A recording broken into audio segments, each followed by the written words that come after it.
Ce plan SIDA repose sur les médecins généralistes. Ils seront chargés de proposer systématiquement à leurs patients le test du virus du sida. Et visiblement, ils sont prêts à jouer le jeu. Claude Lécher, président du syndicat MG France. Pour nous, ça rentrera dans une démarche tout à fait naturelle, de la même façon que de faire du dépistage du diabète ou du cholestérol.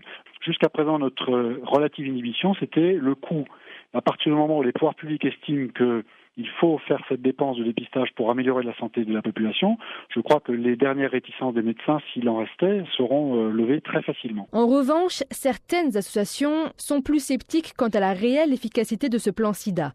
Parler sexualité avec son médecin généraliste risque d'être compliqué.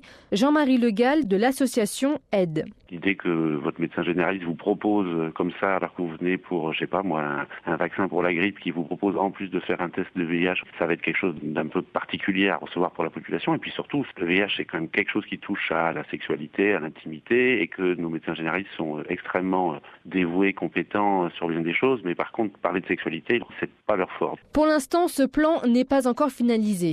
Le Conseil national du sida ne l'a toujours pas approuvé. Willy Rosenbaum, le président du Conseil. À ce jour, nous n'avons pas le plan définitif. Nous avons essentiellement un document de travail, mais qui donne quand même des grandes lignes. Je pense que le plan ne sera réellement mis sur la place publique qu'à la fin du mois d'octobre. Qu'est-ce qui manque? Le point de vue concret sur le terrain, comment ça fonctionne? Oui, c'est ça. Et vous voyez, il ne suffit pas de mettre les idées. Les idées, ça a l'air d'être correct. Maintenant, il faut décliner les choses et ça, il faut attendre que le plan soit définitivement adopté.